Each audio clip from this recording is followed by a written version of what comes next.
नमस्कार दोस्तों। Law of one यानी एक का कानून, या कह लीजिए एक का ज्ञान, या कह लीजिए एक के तरीके, यह उसके 31वें सत्र का दूसरा भाग है। दोहराया जाता है कि इस किताब द्वारा दी गई सभी सूचनाएं और जानकारियां आप जान भी सकते हैं, मान भी सकते हैं, नज़रअंदाज भी कर सकते हैं और सिरे से खारिज भी कर सकते हैं, क्योंकि यह आपकी फ्री विल है जो कि एक अनंत रचयिता द्वारा आपको दी गई है। एक और बात कही जाती है कि लॉ ऑफ वन पूरी तरह से सबके लिए फ्री है। यदि कोई इकाई या व्यक्ति इसको निजी स्वार्थ के लिए इस्तेमाल करे तो वह उसकी व्यक्तिगत जिम्मेदारी होगी। और साथ ही साथ यह भी कहा जाता है कि यदि कोई इस लॉ ऑफ वन को अपनी भाषा में परिवर्तित करके दूसरों से साझा करना चाहे या इन वीडियोस को अपने चैनल पर चलाना चाहे तो वह भी ऐसा कर सकता है, क्योंकि वह भी उसकी फ्री विल है। तो पहला सवाल डॉन करते हैं। मैं सोच रहा था कि क्या इस तथ्य के पीछे कोई सिद्धांत है कि यौन संबंध आवश्यक रूप से निषेचन की ओर नहीं ले जाता है। मुझे इसके रासायनिक या भौतिक सिद्धांतों में कोई दिलचस्पी नहीं है। मुझे इस बात में दिलचस्पी है कि क्या कोई आध्यात्मिक सिद्धांत है या नहीं, जिससे उन कपल्स को जो बच्चा होता है या नहीं, या यह विशुद्ध रूप से रैंडम है। तो दोस्तों यहाँ पर डॉन ने सवाल किया है कि ये जो मतलब मेल का मेल के साथ या मेल फीमेल का ये जो रिलेशनशिप होता है, तो वो कह रहा है कि क्या ऐसा भी हो सकता है कि एक मेल फीमेल का रिलेशनशिप हो तो उसके अंदर हो सकता है उन्हें बच्चा ना हो। ठीक है, तो वो ये कह रहा है कि क्या कहते हैं, मुझे इसके पीछे की जो साइंस है उसको नहीं जानना है, मुझे ये जानना है कि क्या आध्यात्मिक रूप से इसके पीछे के कुछ कारण हैं कि ऐसा होता है कि भाई उनको हो सकता है बच्चा हो, या किसी किसी केस में ऐसा होता है कि उनको बच्चा नहीं होता कपल्स को। तो कह रहे हैं कि क्या ये ऐसा कुछ डिसाइडेड है आध्यात्मिक रूप से, या ये विशुद्ध रूप से यानी शुद्ध रूप से एक रैंडम है क्राइटेरिया कि भाई हो भी सकता है और नहीं भी हो सकता है, ये कुछ भी है, मतलब इस तरीके से है क्या कुछ। तो रा कहते हैं यह कुछ सीमाओं के भीतर रैंडम है। यदि कोई इकाई उस वरिष्ठता तक पहुंच गई है जिससे वह जीवन के अनुभव की मूल संरचना का चयन करती है, तो यह इकाई एक ऐसे भौतिक परिसर में जन्म लेने का विकल्प चुन सकती है जो प्रजनन करने में सक्षम नहीं है। इस प्रकार हम कुछ इकाइयों को पाते हैं जिन्होंने अनउपजाऊ अनफर्टाइल होना चुना है। अन्य इकाइयां स्वतंत्र इच्छा के माध्यम गैर प्रजनन सुनिश्चित करने के लिए विभिन्न उपकरणों का प्रयोग करती हैं। इन स्थितियों को छोड़कर स्थिति रैंडम है। तो रा कहते हैं कि हाँ, इसमें कुछ लिमिटेशंस हैं, रैंडमनेस भी है, बट ऐसा भी नहीं है कि पूरी तरीके से रैंडम है। वो कह रहे हैं कि कुछ ऐसे होते हैं लोग जो क्या कहते हैं यहाँ पर जन्म लेने से पहले वो उस लेवल तक पहुँच चुके होते हैं जहाँ पर अब उन्हें ना बच्चे की ज़रूरत नहीं है, उन्हें जब बच्चे की ज़रूरत ही महसूस नहीं होती अंदर से, या उनको ऐसा लगता है कि इस घनत्वता में, तीसरी घनत्वता में अगर हम लोग जा रहे हैं तो ये बच्चे का सुख और ये सारी चीज़ें तो हम भोग चुके हैं पहले। ठीक है, तो अब हम यहाँ पर बिना बच्चे के देखना चाहते हैं कि उस सिचुएशन में हम लोग कैसे आगे चल सकते हैं। और वो ये कह रहे हैं कि वो जानबूझ के करते हैं कि ताकि उनके यहाँ पर पैदा होने के बाद उनके बच्चे ना हों। ठीक है, इसके अलावा और भी कुछ ऐसी मेडिकल चीज़ें हैं जिनका आप इस्तेमाल करके आप चाहो तो आपके बच्चे ना हों। तो इस तरीके की चीज़ें हैं, ये दो तरीके हैं जिनके जिनके अंदर रैंडमनेस नहीं है। इसके अलावा सारी जो स्थितियां हैं वो रैंडम है, मतलब बच्चे हो भी सकते हैं नहीं भी हो सकते हैं। ये कुछ इस तरीके का है। तो अगला सवाल डॉन करते हैं। धन्यवाद। पहले के सत्र 30 में आपने उल्लेख किया था चुंबकीय आकर्षण। क्या आप उस शब्द को परिभाषित और विस्तारित कर सकते हैं। तो दोस्तों यहाँ पर डॉन ने वही सवाल किया कि ये जो मैग्नेटिक अट्रैक्शन होता है आपने बोला था, ये क्या होता है, जरा आप हमें बताएंगे। तो रा कहते हैं हमने इस शब्द का उपयोग यह बताने के लिए किया है कि आपके उभयलिंगी स्वभाव में ऐसा है जो ध्रुवीयता का है। इस ध्रुवीयता को इस अनुसार परिवर्तनशील देखा जा सकता है। हम कहेंगे कि प्रत्येक इकाई का पुरुष स्त्री ध्रुवीकरण प्रत्येक इकाई जैविक रूप से पुरुष या स्त्री होता है। इस प्रकार आप चुंबकत्व देख सकते हैं जब उचित संतुलन वाली दो इकाइयां पुरुष स्त्री बनाम स्त्री पुरुष ध्रुवीयता मिलती है और इस प्रकार उस आकर्षण को महसूस करती है जो ध्रुवीकृत बल पोलराइज फोर्स एक दूसरे पर लगाते हैं। यह उभयलिंगी तंत्र की ताकत है। वह व्यक्ति जो सेक्सुअली विपरीत रूप से ध्रुवीकृत है उसके प्रति आकर्षण महसूस करने के लिए इच्छा शक्ति की आवश्यकता नहीं होती है। यह एक ऐसी घटना है जिसे बदला नहीं जा सकता, जो ऊर्जा के मुक्त प्रवाह को उचित मार्ग एवेन्यू देता है। इस मार्ग को किसी विश्वास शर्त के द्वारा रोका जा सकता है, जो इकाई को ये बताता है कि यह आकर्षण इच्छा करने योग्य डिजायरेबल नहीं है। हालांकि बुनियादी तंत्र उसी तरह काम करता है जिसे सरल रूप में हम कहते हैं चुंबक और लोहा। तो दोस्तों यहाँ पर जो रा ने इसका जवाब दिया है ना, रा ने कहा है कि देखो, अब जो आपको याद होगा एक सत्र के अंदर रा ने कहा था कि हर व्यक्ति के अंदर एक पुरुष और एक स्त्री दोनों ही मौजूद होते हैं, उन दोनों के ही तत्व होते हैं सबके अंदर। तो अब ये डिपेंड करता है कि ये भी हो सकता है कि एक पुरुष का पुरुष की तरफ आकर्षण हो जाए, और ये भी हो सकता है एक स्त्री का स्त्री की तरफ आकर्षण हो जाए। ये भी हो सकता है कि एक स्त्री का पुरुष की तरफ और पुरुष का स्त्री की तरफ, ये भी हो सकता है। और ये जो चीज़ है ये बिल्कुल रैंडम है। रैंडम मतलब इसका कोई ऐसा डिसाइड नहीं किया जा सकता कि भाई कोई किसी जानबूझ के किसी की तरफ आकर्षित होता हो, नहीं। ये जो अट्रैक्शन है ना, ये जो दोनों जो पोलैरिटीज़ हैं, मतलब ये चाहे स्त्री पुरुष हो, पुरुष पुरुष हो, या स्त्री स्त्री का अगर पोलैरिटी है, ये किसी की चीज़ के ऊपर आधारित नहीं है। ये तो किसको, सामने वाले को किसकी क्या चीज़ अच्छी लग जाए, और कौन सी ऐसी उसकी चीज़ है जो उसको एक मतलब लोहा और चुंबक का उन्होंने यहाँ पे एग्जाम्पल दिया, तो उन्होंने कहा लोहा और चुंबक की तरह ही है। एक एक को देखकर या एक की किसी चीज़ को कोई भा जाए, ऐसी चीज़ जिसकी वजह से आकर्षण पैदा हो जाए और वो खींचा चला जाए उसकी तरफ। और इस केस में ऐसा भी होता है कि देखो दोस्तों, अट्रैक्शन के बारे में हमने भी काफ़ी पढ़ा हुआ है। तो अट्रैक्शन की एक खास बात होती है, अगर आप किसी से अट्रैक्टेड फील कर रहे हो ना, तो आप इस फीलिंग को जितना रोकने की कोशिश करोगे ना, ये उतनी ज़्यादा एकदम से आपके अंदर बढ़ने लग जाएगी। तो इस केस में एक ही चीज़ हो सकती है, या तो आप उसके साथ बह जाओ, या उस व्यक्ति से अपने आप को बिल्कुल ही काट लो। जैसे कि यहाँ पे रा ने कहा कि भाई इस डिज़ायर को भी रोका जा सकता है, ठीक है। हालांकि ऐसा है नहीं कि आप इसको रोको या कुछ हो, लेकिन जो दो ऑपोजिट पोल्स की तरह काम करते हैं ये, कि मतलब नेगेटिव पॉजिटिव, बिल्कुल ऐसी काम करता है जैसे इलेक्ट्रिसिटी भी होती है।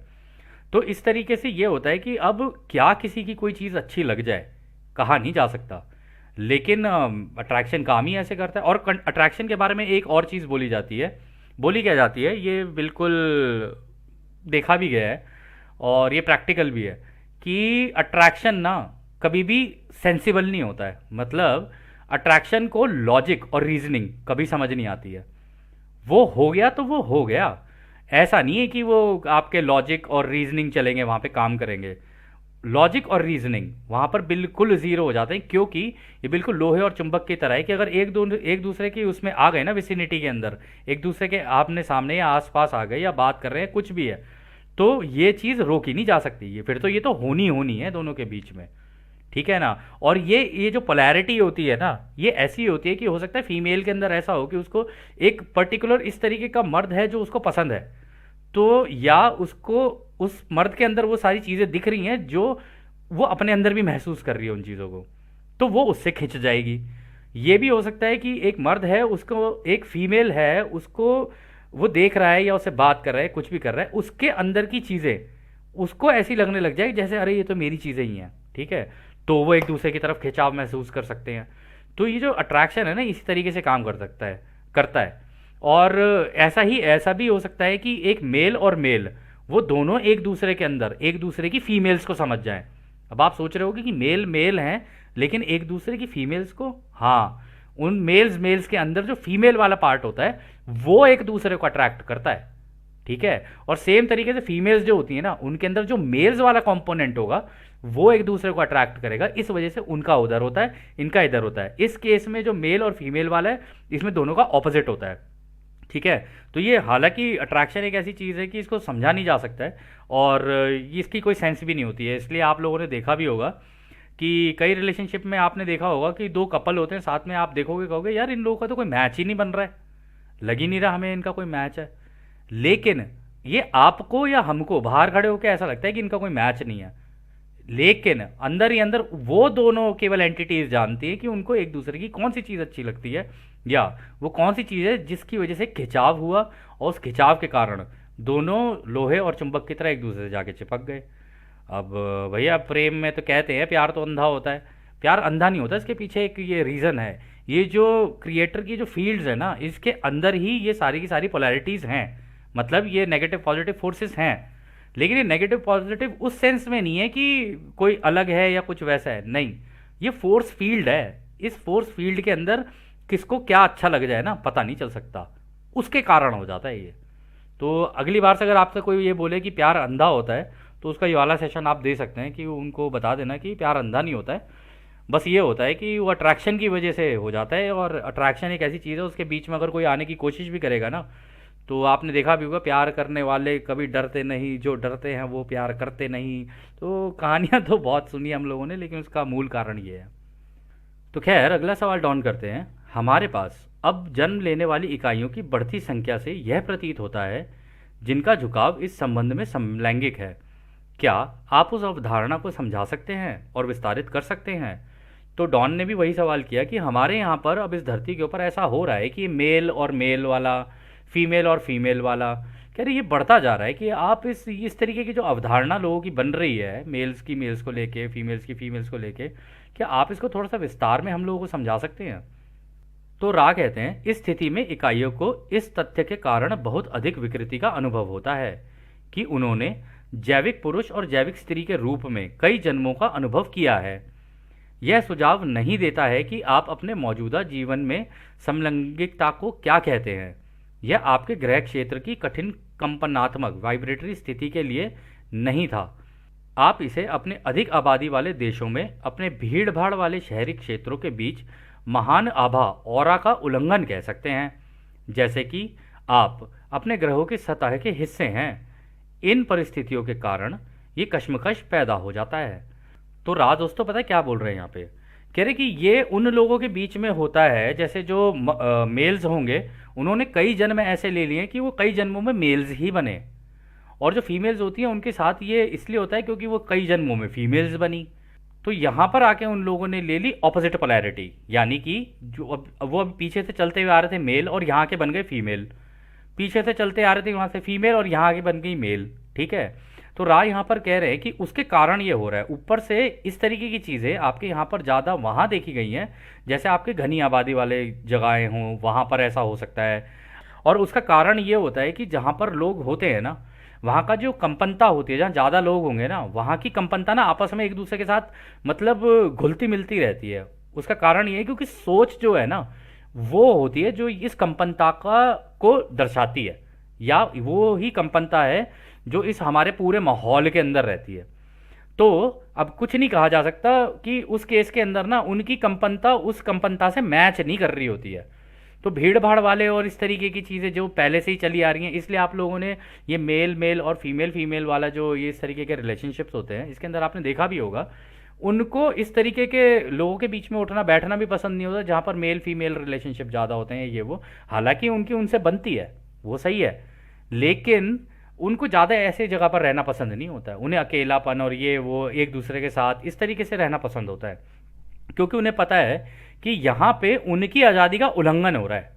ठीक है, इस वजह से वो अपना सेपरेट होके अलग रहना पसंद करते हैं। और ने भी कहा है कि जैसे कि आप अपने ग्रह का एक हिस्सा हो, एक छोटा सा हिस्सा, एक पोर्शन हो, इसी तरीके से वो भी इस ग्रह के एक छोटे से पोर्शन है। लेकिन बाकी लोग, समाज के लोग, उनको उन चीज़ों को जो कर रहे होते हैं, उनको दबाव बना रहे होते हैं, वो सारी चीज़ें हो रही होती हैं, उसकी वजह से उनकी आज़ादी का उल्लंघन हो रहा होता है।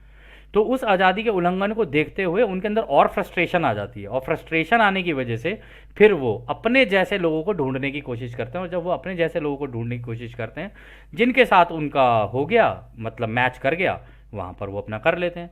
तो ने भी बोला इसी कारण ये कश्मकश पैदा होती है, क्योंकि तुम्हारे यहाँ पर लोग सब एक दूसरे की आज़ादी का उल्लंघन करने में लगे हुए, किसी को आज़ादी नहीं दे रहे हैं कि किसको क्या करना है।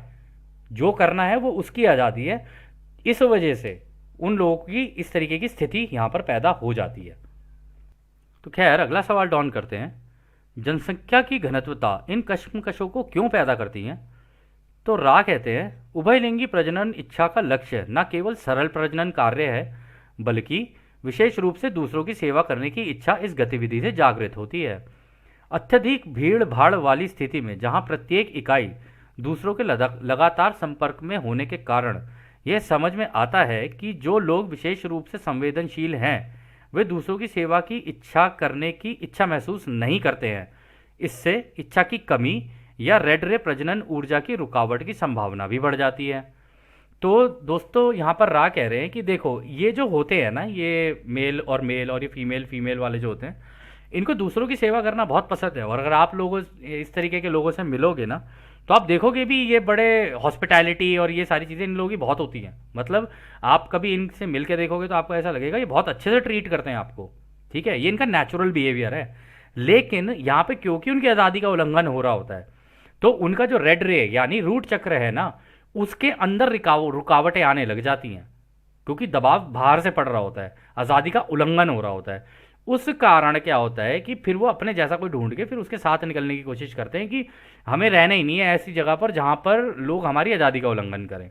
ठीक है, लेकिन अगर आप इनसे वैसे मिलोगे तो आपको लगेगा इनके बिहेवियर के अंदर कि ये वास्तविकता में दूसरों की सेवा करने वाले रास्ते को पसंद करना ज़्यादा पसंद करते हैं, कि हाँ किसी तरीके से हम दूसरों की मदद कर सकें या सेवा कर सकें।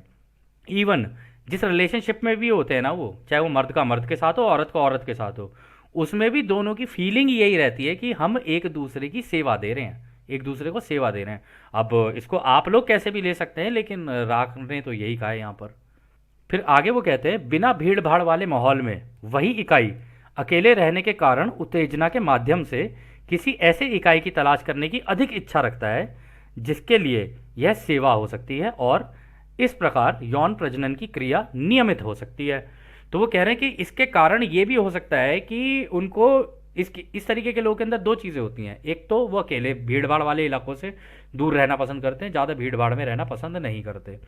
दूसरा उनका ये भी होता है कि क्या कहते हैं, वो किसी ऐसे व्यक्ति की तलाश करने की इच्छा रखते हैं जहाँ पर वो उनको इस चीज़ को एक सेवा की तरह दे सके एक दूसरे को। और इसके कारण यौन प्रजनन यानी बच्चे पैदा करने की भी जो क्रिया है ना, वो भी नहीं होती है इनके बीच में। तो इनके ऊपर उस चीज़ का दबाव भी ना पड़े कि भाई बच्चे पैदा किए तो इनको पालो भी पोसो भी ये सारी चीज़ें करो।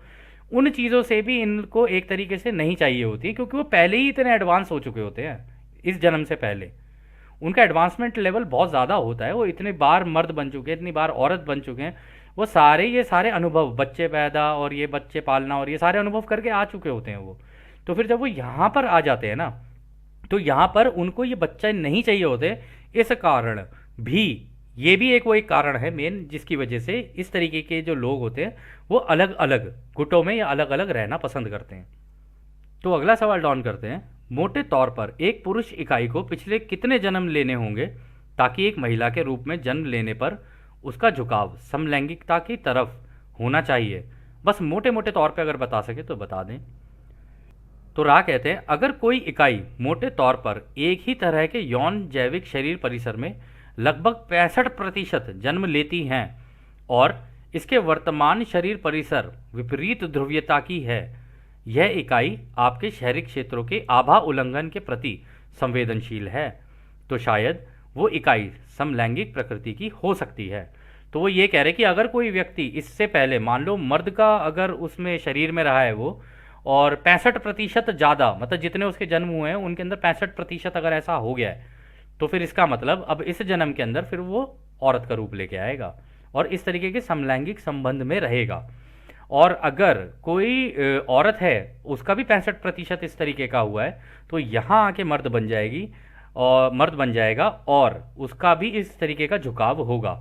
और ये बहुत सेंसिटिव लोग होते हैं इस तरीके की चीज़ों को लेकर, तो इसलिए ही वो अलग रहना पसंद करते हैं। वो ज़्यादा लोगों के अंदर घुलना मिलना और ये सारी चीज़ें पसंद नहीं करते, उनको अकेला रहना और ये सारी चीज़ें उनकी पसंद होती है, क्योंकि वो अपनी आज़ादी का उल्लंघन नहीं करवाना चाहते किसी से।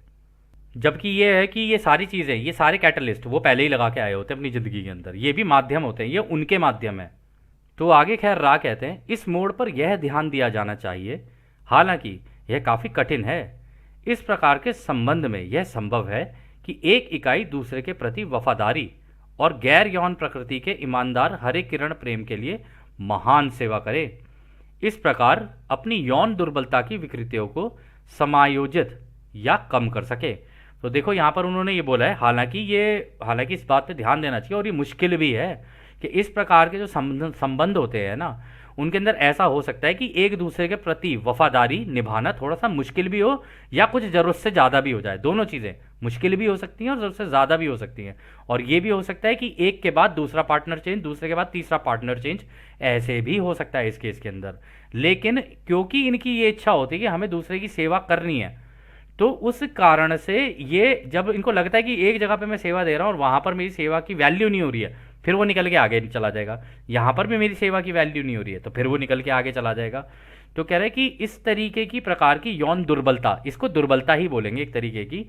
तो इस तरीके की कोशिश ये करनी चाहिए कि इस तरीके की जो वो है, इस तरीके के लोगों को कोशिश ये करनी चाहिए कि अगर वो ऐसा करते रहेंगे ना, तो सेवा तो चलो ठीक है उनकी चल रही है, बट एक महान सेवा का मौका नहीं मिलेगा उसे। मतलब किसी एक के साथ या किसी दूसरे के साथ प्रॉपर तरीके से, महान तरीके से, मतलब अपने आप को पूरा ही डेडिकेट कर देना, कह रहे उसकी उस केस में ऐसा हो सकता है कि उनसे ये चीज़ मिस हो जाए शायद। तो खैर अगला सवाल डॉन करते हैं। टिमोथी लेरी ने शोध करते हुए लिखा है कि युवावस्था के शुरुआत के समय तक एक इकाई के डीएनए कोडिंग पर एक छाप अंकित यानी इम्प्रिंट होता है। उदाहरण के लिए, यदि उस इकाई का यौन अनुभव समय से पहले हो जाता है या उस इकाई के कुछ पहले के यौन अनुभव के कारण यौन पूर्वाग्रह यानी बायसेस अंकित होते हैं। क्या सच में ऐसा कुछ होता है? तो दोस्तों यहाँ पर डॉन ने जो सवाल पूछा है ना, वो ऐसा होता है कि कई कई केसेस में ऐसा होता है कि इस तरीके के जो संबंध होते हैं ना, मतलब मतलब मेल फीमेल वाला हो या मेल मेल वाला हो या फीमेल फीमेल वाला हो, इस तरीके के संबंध कभी कभी ऐसा होता है कि बचपन में बहुत जल्दी किसी को हो जाते हैं ये। ठीक है, हो सकता है कोई इसका बचपन में ही काफ़ी कम उम्र में अनुभव ले ले। तो वो कहते हैं कि टिमोथी लियरी का ये कहना है, जो एक मतलब एक राइटर भी है, उनका ये कहना है कि जब बचपन में ऐसा हो जाता है ना, तो ये उनके डीएनए के अंदर जाके ना इम्प्रिंट हो जाती है फिर ये चीज़, मतलब उसके अंदर अंकित हो जाती है, जिसकी वजह से उनका एक तरीके का झुकाव हो जाता है। तो डॉन ने पूछा कि सचमुच ऐसा कुछ होता है कि मतलब बचपन में अगर किसी के साथ ऐसा हो तो उसका इस तरीके का झुकाव हो जाए? तो रा कहते हैं यह आंशिक रूप से सही है। एकांत यौन अनुभवों की प्रकृति के कारण ज़्यादातर मामलों में यह असंभव है। जिसे आप दोस्तों यहाँ पे जो वर्ड लिखा है हम उसको नहीं पढ़ते हैं, हम इस वर्ड को थोड़ा सा घुमा के बोल रहे हैं। अगर आप समझ सको तो समझ लेना। हम इसे कहेंगे खुद की खुशी की क्रिया।